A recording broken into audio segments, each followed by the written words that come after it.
Well, good afternoon, ladies and gentlemen. Welcome to CSIS. My name is Romina Bandura. I'm a senior fellow here at the Project on Prosperity and Development, and we're delighted to be hosting Bridget Helms today with her second book, Access for All, Building Inclusive Economic Systems.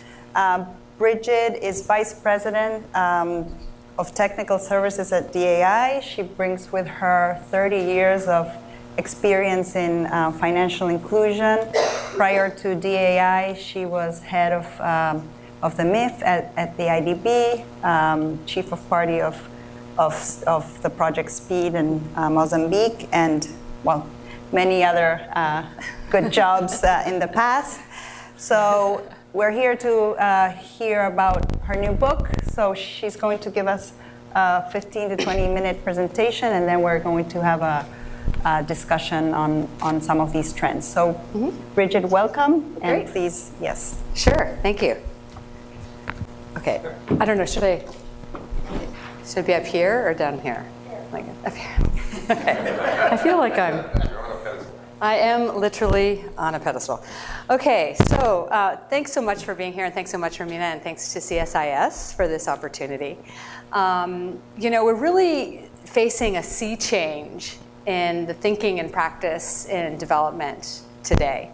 Almost every day we're hearing about another sort of incubator that's getting launched for social entrepreneurs, another big fund that is getting involved in social and environmental issues, another breakthrough in whether it's cook stoves or solar home heating systems or something like that. It's just a barrage of day to day. And in fact, it's the accumulation of a whole bunch of milestones over the past several years, or the past couple of decades really, that brought me to this conclusion that we are really seeing this whole new group of people coming into the development space. Sometimes I call it the tsunami of money that's about to drop into our space, whether that's the millennials who are inheriting $30 or $40 trillion from the baby boomers, whether it's corporates who are trying to invest in their communities, whether it's the new philanthropists or the big asset managers, institutional investors. Everybody seems to be wanting to get on the act. But the problem is that the people who are sort of sitting on top of this tsunami don't really know how to make things happen on the ground.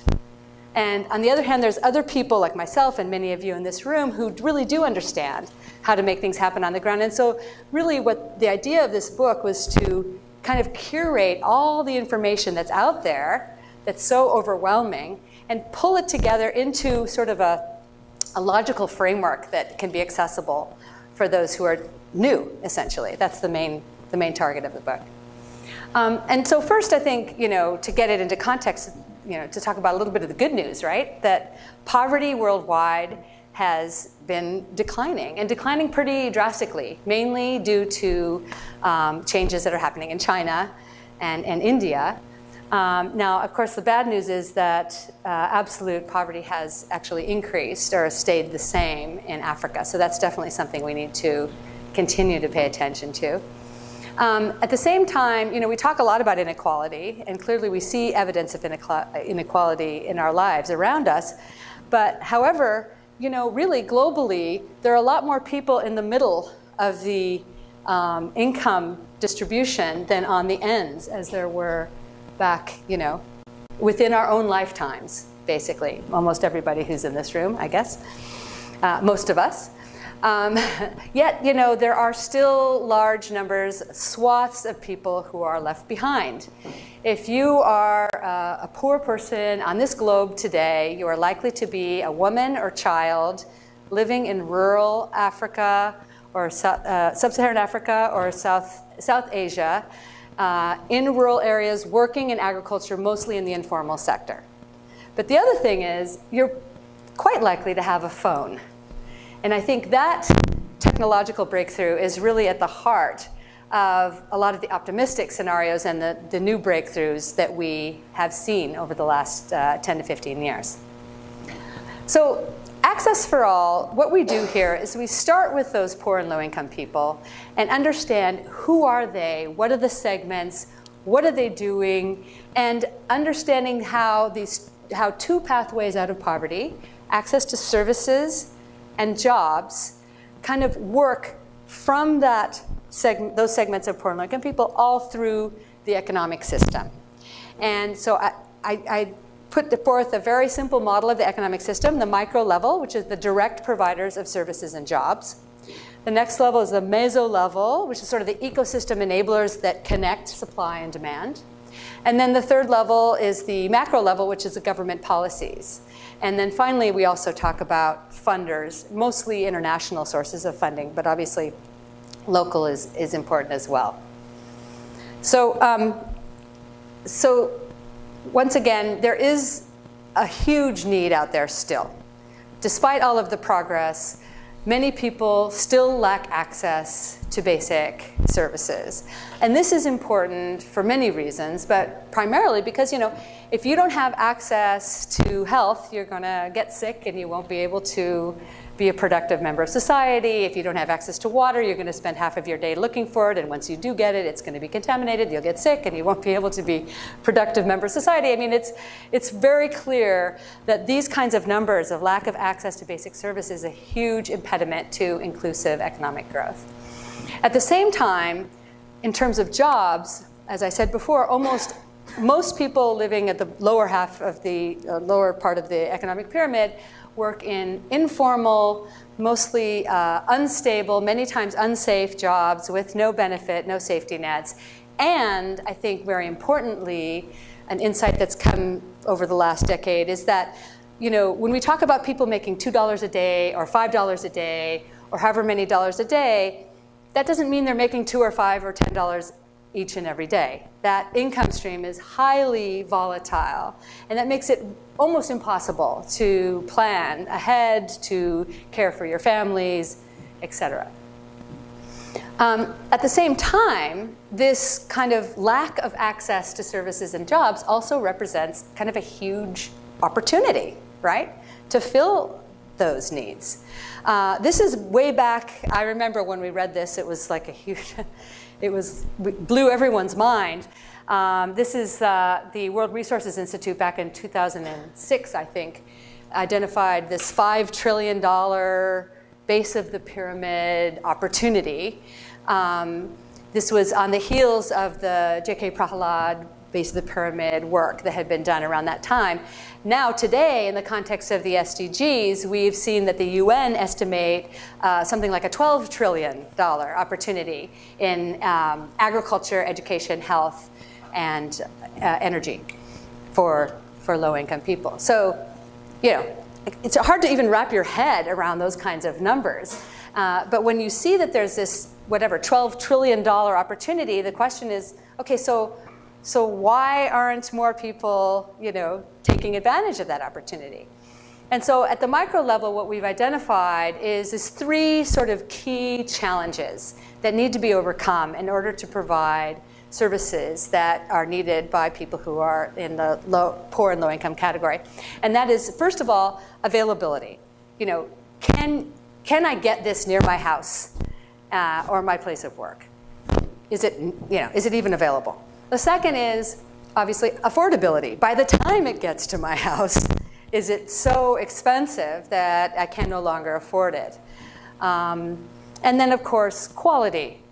Kerosene is cheap, and it's available everywhere. It's the main way that most poor people light their homes, but it is absolutely terrible for your health and for the environment and in every other way. So it's this kind of trifecta of problems that need to be solved in order to provide services appropriately. And when we think about who started to solve this problem, it really was, the microfinance community that turned into the access to finance community, that turned into the financial inclusion community. And they were able to include, I think in the last decade or so, something like 3 billion people into the financial sector. About a third of those happened in the last few years. And some of us were involved in the very early days of this. I see people in the crowd who belong to that group of people. And what's interesting is the most recent gains have mainly been in sub-Saharan Africa. So this is an area where sub-Saharan Africa is actually leading the way due to what I would consider to be the biggest breakthrough from a development perspective, and certainly from an inclusive economics perspective, which is mobile money. And many of us are familiar with the M-Pesa in Kenya. But what this allows is not only massive inclusion when it comes to payments, but then, as we will see later, a whole bunch of other business models to then suddenly become available. So on the heels of the kind of success of showing that poor and low-income people can be viable customers of services that they want, then we now have seen in the more recent past a huge spate of new business models being created across all kinds of different sectors, whether that's water, energy, agriculture, healthcare, et cetera, in order to serve people where they live at an affordable price and with an acceptable level of quality. One of the examples here I'd like to kind of point out is M-Kopa. I don't know, how many of you have heard of M-Kopa? A few people, yeah. So M-Kopa is a super interesting innovation. It's a solar home system that replaces kerosene. And it also kind of replicates or mimics people's daily behavior. So instead of going and spending a few cents every day on kerosene, what they're doing is spending a few cents every day on mobile money, topping up their solar equipment so that they can have energy throughout the day. And of course, the benefits are huge because not only do you get to have light, you also have a place to plug in your phone and all these other things. So there's all kinds of benefits that accrue to the now 700,000 homes that have been hooked up in East Africa. With M-Kopa. It's a super exciting, very exciting business model. We might talk a little bit more about it later. But there's lots of these that are happening day to day. In terms of jobs, I think there's a lot of conversation about the future of work, and I think we might talk about that a little bit later as well. But fundamentally, what we're looking at is trying to help people to move from the very low value, informal end of the value chains in different sectors up into the more higher value sectors. And that takes a lot of work related to workforce development and retraining and basic education and all of that other stuff. So what might be other factors besides the availability, the affordability, and the quality that might stop supply and demand from connecting to each other? Well, we have identified a number of players at this sort of the meso level. We call them ecosystem enablers that help to kind of grease the wheels of the economic system so that supply and demand can find each other. And we've identified 3 different types. Sometimes I joke around and say that this is sort of, in some ways, the most boring part of the economic system. So we had to come up with like snappy names for the different areas there. So we have the information champions, the business boosters, and the job market enablers. I'll talk a little bit about those. So look, I think the information champions, once again, this is something that's enabled by technology and by the fact that many people have technology at their fingertips. This area has covers everything from credit bureaus and credit scoring kind of techniques that are now made available to the Aadhaar identification system in India, which is a remarkable feat of ensuring that 90% of all adults in India now have a biometric single identification. If you think about it, if you can't identify, if you don't have any identification, you can't get access to anything. Government services, bank accounts, land titles, you name it. So there are still very huge swaths of people who don't have it. And fundamentally, this is about democratization of information and making sure that you have control over your own information. In my view, that's the power that makes it more inclusive. At this next level, the business boosters, this is, there are so many incubators and accelerators around the world. I think there's something like 75 in Nigeria now and 35 in Kenya. And they're basically everywhere. And what this is doing is helping more and more businesses and social entrepreneurs to build those business models that can help them to serve poor and low-income people. So you can have everything from very commercially run incubators to social impact incubators like at iHubs, which you can find all over the world. The job market hackers, this is a really interesting area where we're finding more and more these platforms that connect people from all around the world and relatively, dispersed people to jobs that can be done. So for instance, one platform that I've used to do this presentation is called Fiverr. Has anyone ever heard of Fiverr? Yeah, it's amazing. I mean, you could do Mohini's heard of it because I told her all about it. But it's amazing. You send this stuff to them and they, for about $1 a page, they can, this is a guy in, I think, Sumatra in Indonesia is working on stuff like this. And it opens up so many possibilities for job opportunities. Now, the government also has a really important role to play, right, in creating inclusive economic systems. And so what we've done here is looked at 3 basic sort of stances that a government can take. The first is we hear a lot about the level playing field. The second is sort of the tilted playing field, which is more taking a more proactive approach and sort of pushing the private sector towards one sector or another, or one geographic area or another, or one market segment or another. And then the third is where the government sort of just takes control of activities that could be done by the private sector.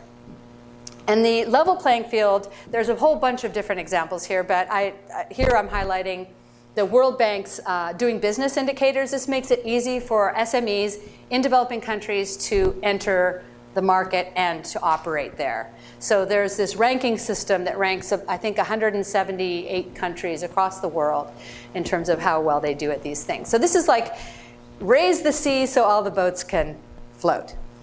At the next level, we have industrial policy. So we hear a lot, more and more, actually, these days about industrial policy. How can the government be involved in,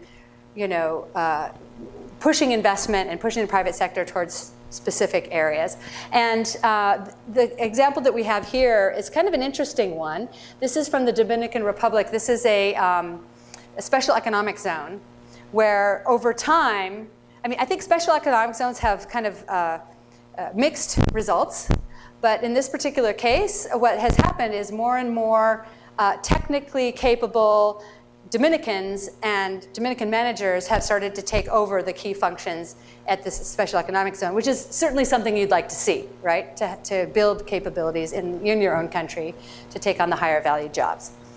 Then finally, in terms of taking control of certain sectors, one of the areas where it's quite sort of now fairly well known, where the private sector can probably do better than the government, is in the TVET. TVET is the technical and vocational training area. Why? Because they kind of can understand better the actual skills and abilities that you need in the private sector for the jobs that people are supposedly being trained for.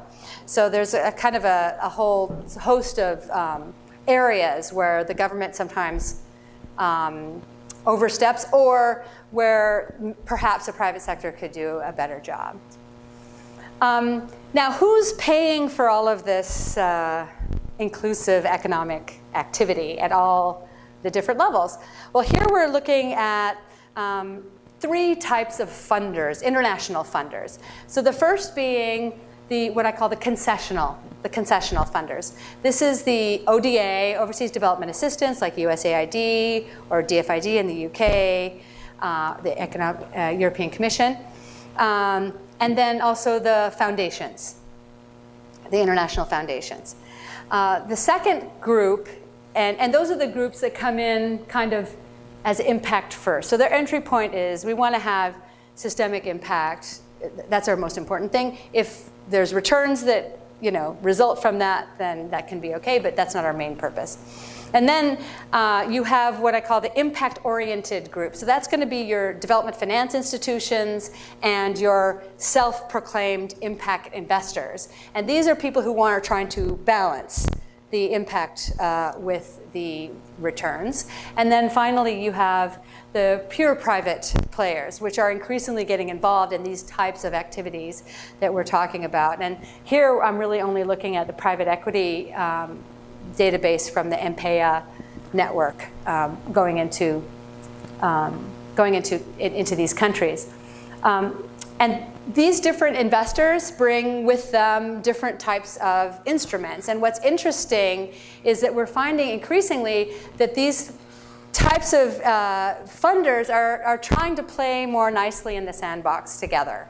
This is kind of one of the most interesting trends that we're seeing recently, that increasingly what we're seeing is that the concessional guys and the impact-oriented guys are trying to get leverage with the more commercial guys who are much bigger. And in this case, for instance, we see over this period how much money has been crowded in, essentially, from the private sector by the more concessional funders. And it's just going up from here. Every day you hear another story of the so-called blended finance solutions where the concessional funders are de-risking or making it easier for the more commercial players to come in.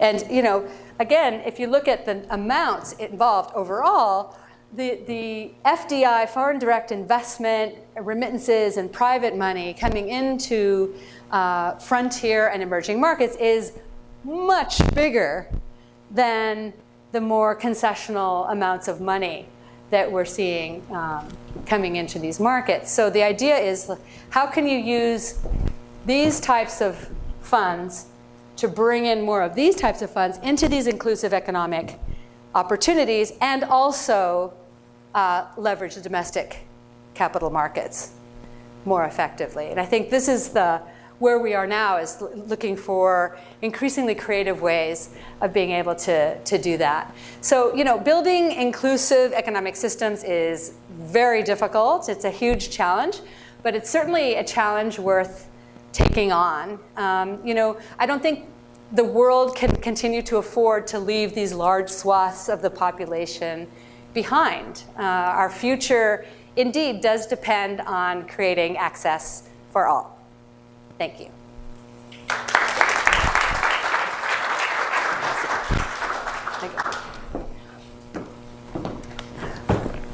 Well, thank you, Bridget, for that lovely presentation. I have a few questions for you, and then we can open up the floor for discussion. But first of all, what inspired you to write this book? Were you like in the shower and suddenly said, I need to write this? No, it wasn't in the shower exactly. But there was a certain moment when I realized that I had sort of and this is going to sound incredibly corny, but I sort of had a calling that looking at these more sort of commercially oriented new players coming into the field and reflecting on my career and thinking, these two worlds are just not speaking the same language at all. I had some direct contact with that when I was at McKinsey, working with corporates and realizing, okay, there's a huge disconnect here.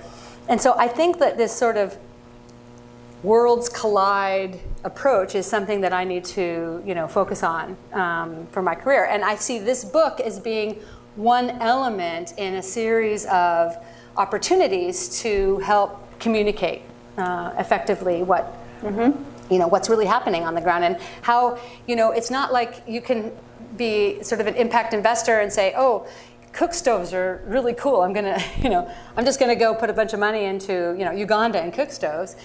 You have to understand that there's this whole financial and economic sector that needs to align for everything to work out.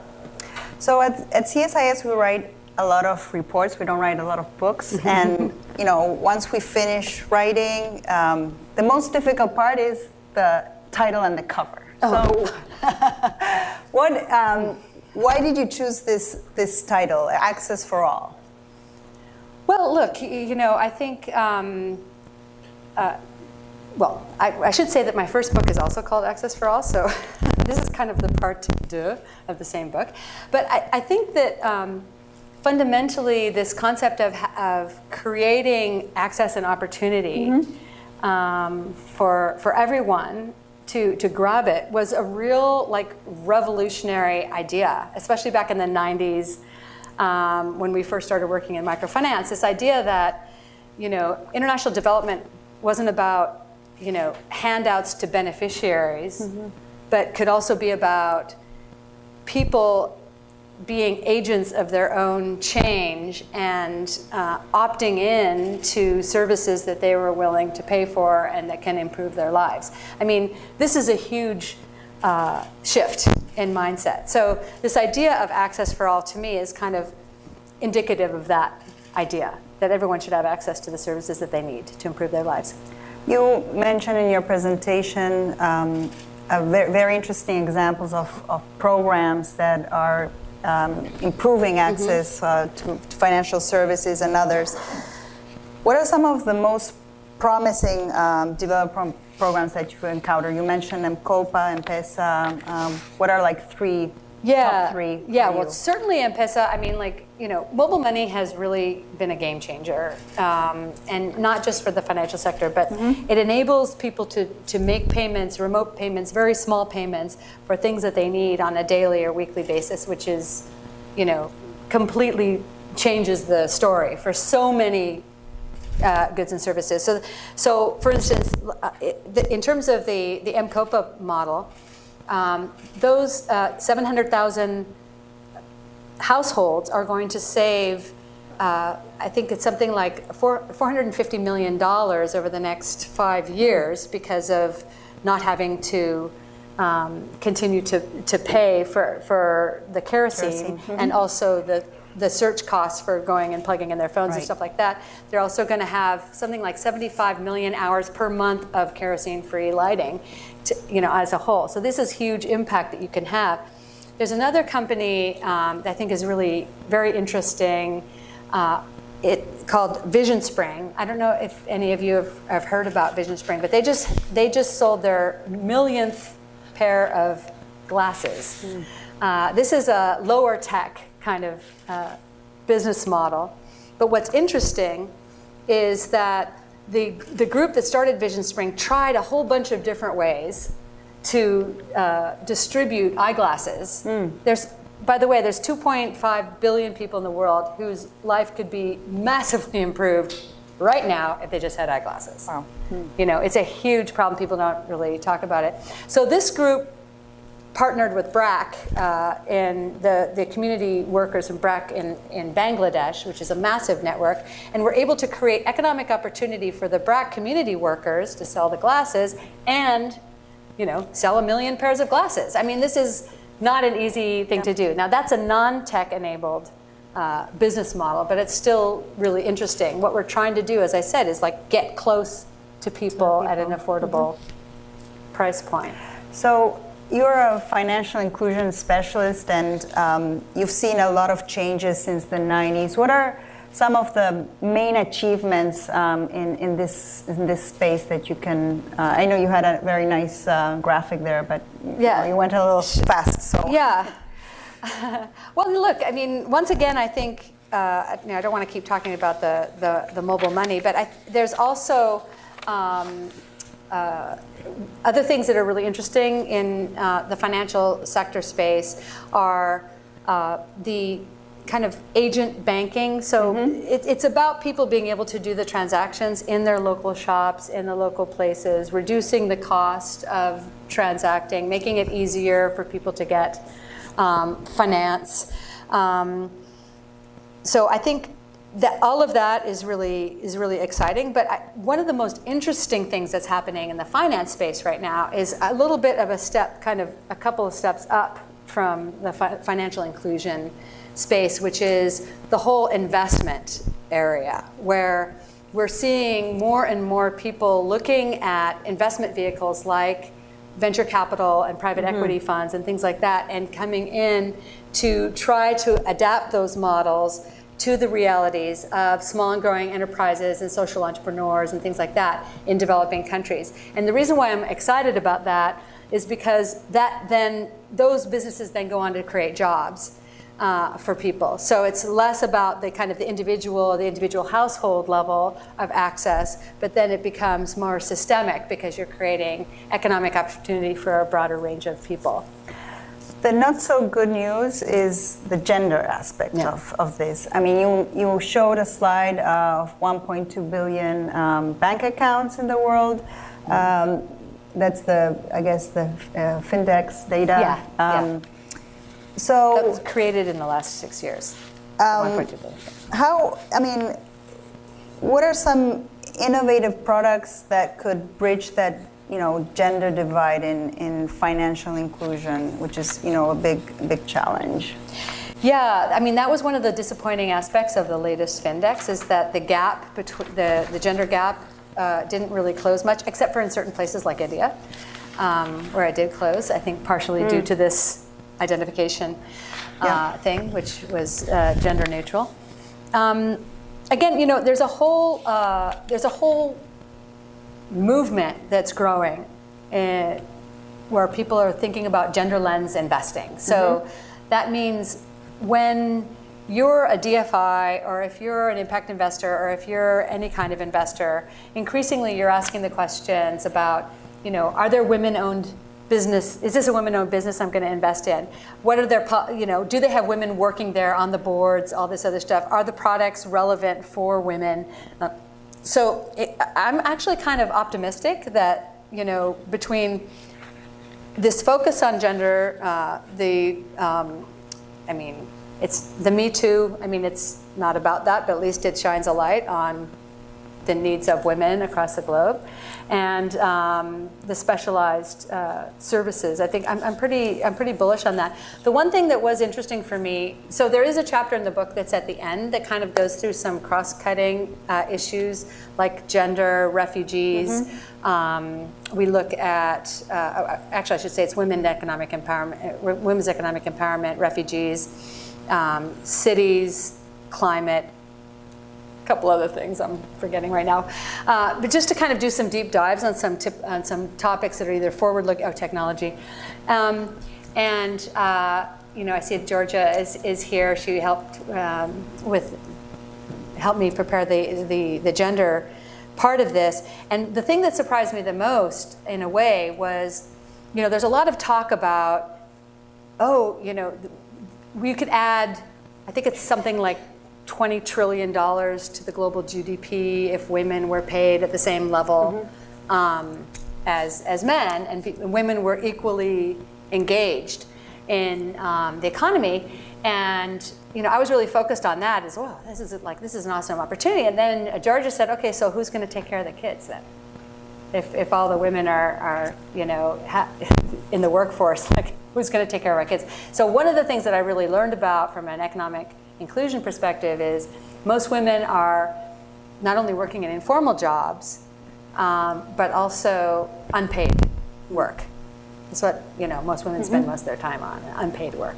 So that is, I think, if we really want to have inclusive societies, we're going to have to figure out a way of valuing all of that unpaid work, both, I would say both here and abroad. So in terms of stakeholders in this gender inclusion space, what can bilateral agencies do? What are you talked about impact investors. What do you think are the roles of these different stakeholders in improving gender equality in the financial access space? Well, I think more broadly, you know, it's becoming clear that there is an important role for all the different players to play to build these systems, because one of the concerns that I have we're also very enamored by the transactions that are happening, the deals, the big projects, the VC investments and stuff. But we can't forget that there are these other systemic issues that need to be addressed, and those are best addressed by the concessional players, the ODA. So, but I think to do it in a much more joined up way, so that while you're spending the kind of subsidy money on building the more systemic areas, or supporting the macro level, supporting the policy, that you're doing it with the explicit idea of how is this going to help increase investment or bring money into these opportunities. And I think too often these things are happening in a disjointed way, and nobody's like thinking about how it all kind of fits together. I would like to talk about a project that I'm really excited about. It is a USAID project that is being implemented by DAI in East Africa. It's the East Africa Trade and Investment Hub. And through that hub, we've managed to mobilize $170 million of DFI money and private funds into agriculture, energy, water, and some other financial technology sectors that do, you know, benefit poor and low-income people. And the subsidy that was required to pull in that $170 million was only about, well, we're refining the calculations, but it's about $5 million.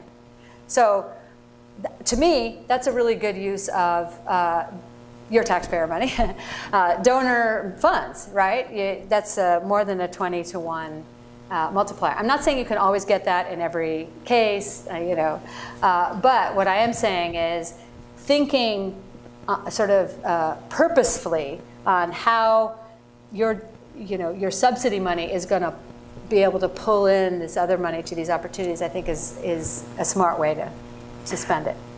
You mentioned also the fourth industrial revolution, and you had a really nice chart on the platform economy and, you know, the differences between men and women. How do you see, you know, the platform economy evolving in developing countries, and, you know, these new technologies like robotics, AI, impacting the developing world?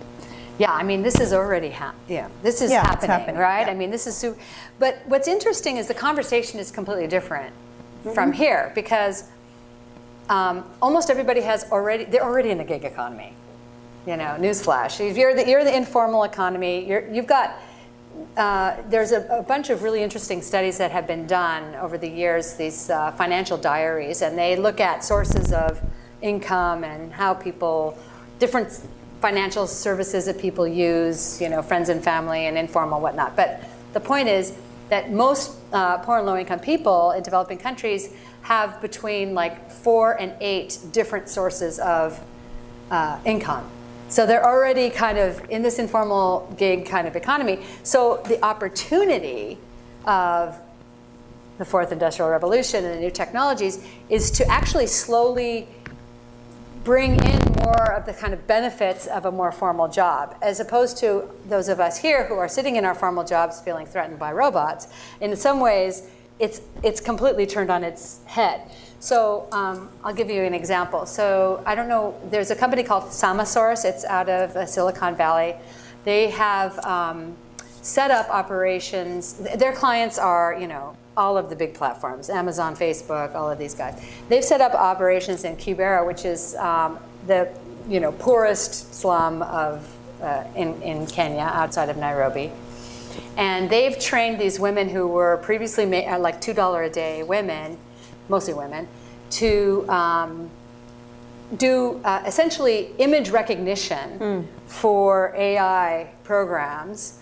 And they're now paying them, I think, something like $9 a day. So it's still, you know, not a huge amount, but it's a huge jump for them.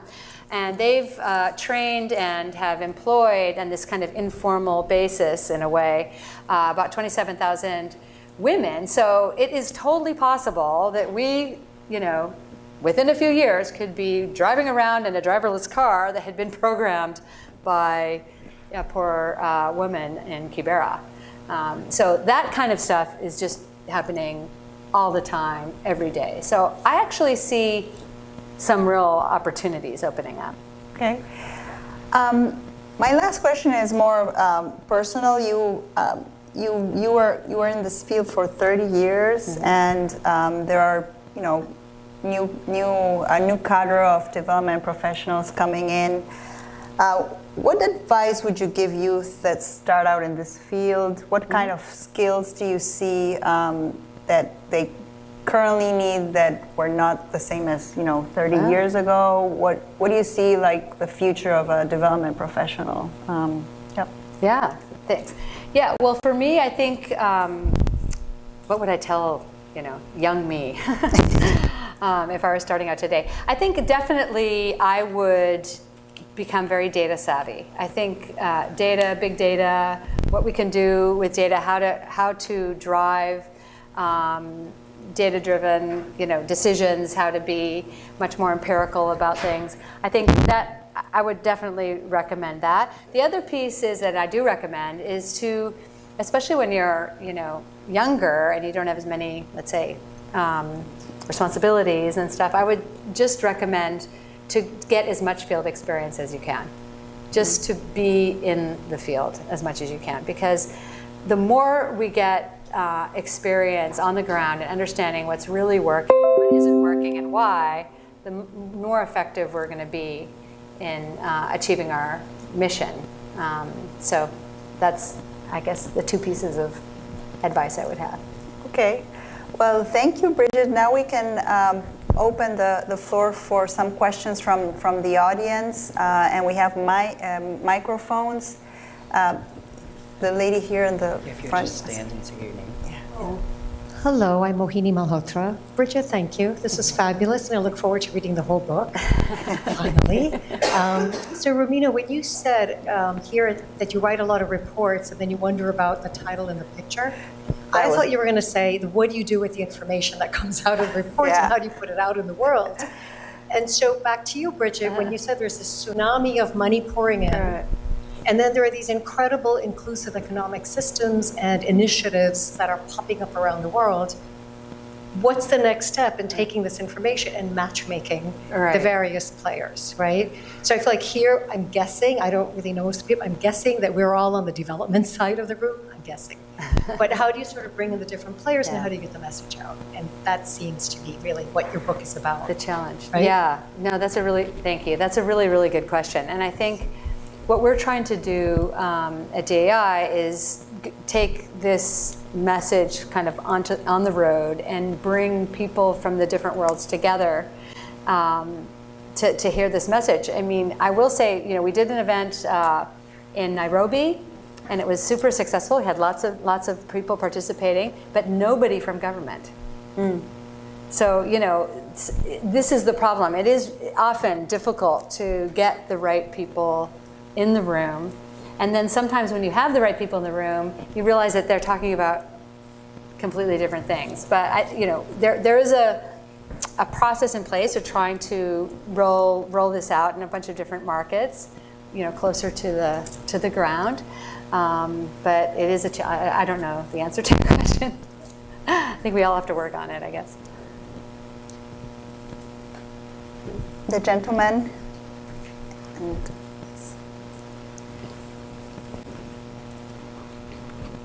you talked about access to jobs and access to services, and the services for health services, housing, and stuff, financial services. You mentioned in passing education and skills. It strikes me that, did you hear what I said already? I did, yeah. Hopefully everyone did. About skills. And yeah. We see in our own economy huge challenges. We face 7 million jobs going begging, more than the number of people who are declared unemployed. Great skill gaps. Yes. I think that as people move from the informal economy, I would think, and there you go, I would think as people move from the informal economy into a more structured, more specialized, more sophisticated, value-adding. We Right. talk without, I don't want to sound like a human capital fundamentalist, Right. but we talk about investing in people's knowledge and skills, ones that are relevant for the market and the jobs that are out there. So would you care to elaborate on the role, perhaps including of platforms? You mentioned Fiverr, but you know, and it's not just mobile money, but it's access to information about the skills that are needed on that job, where I can obtain those skills, where I can get the financing, and et cetera. So I just, is that a major problem, and are you seeing progress being made on that front? Yeah, that is a really good point, and I think there is some progress being made. Like, for instance, one of the companies that I met with recently is a company called Tula in. I was just in Kenya, so a lot of my examples are Kenya. Sorry, but what they do is sort of end-to-end services for farmers, and they're trying to upgrade the technology that the farmers are using. And so what they're able to do is that they're able to use their activity on their phone to help give them a credit score that enables them to get access to credit for the inputs, and then they push messages to them and support them in being able to apply those technologies more effectively. And then they also have the off-taking piece where they can help them to sell the products on the other side. And so that's a case in the farming sector where, you know, it's a continuous process that's reinforced with the financial services. Some of the other big platforms are kind of cluing into this idea. I know that you know, a lot of people in Africa are on Facebook. Even more people are on WhatsApp.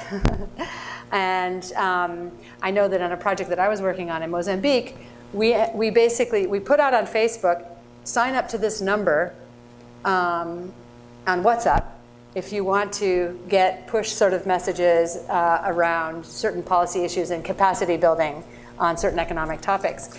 And it was incredible. You know, we got tens of thousands of people on these WhatsApp groups, so we were pushing out all these messages. So I think it really is possible to leverage these, but you're absolutely right. There is a huge skills gap. The basic primary education is still, you know, weak in a lot of these countries, and I think we do need to invest more in it. The other thing I will say is, if you look kind of globally, even in the impact investing space, most of the funds, well, first of all, most of the what could be considered private equity or venture capital or impact investing going into emerging and frontier markets, 90-some% is going to China and India, like most of it, almost all of it. And it's all going into fintech, agriculture, energy, renewable energy, and things like that. So the frontier of the frontier of the frontier is like things like education and healthcare. Even though I'm told by experts in my own company and public financial management that they say that even if the governments were able to mobilize all the taxes potentially available out there, they would not still be able to afford the kind of quality and breadth of education and health services. So the private providers are going to have to play some kind of a role. But it is, you know, investing in sustainable models for providing education and healthcare services in Africa is like the edge. I mean, we don't know how to do it, really. So I think that's where we're going to have to start moving. Bill? Yes, I'm Bill Grant from DAI. Thank you very much, Bridget. Pleasure to see the presentation. I've heard so much about it. I think we are, you know, things are changing rapidly, but I think your point about access is a really important one. And one of the groups of people who you didn't talk about much, but who actually set the rules and regulations that oftentimes prevent access, is government and the roles of regulators. And I'm thinking in Palestine, we just, by working with commercial banks, identified that the rules, the banking system, which are now considered best practice globally, are flawed and are preventing many people from getting access to current accounts. Right. And we've been able to demonstrate that if you can do a few small tweaks, you still achieve the same benefits of, you know, the banks, the banking sector, health, but you open up access to another 100,000 or 200,000 people, primarily women, you know, self-employed, home-based women.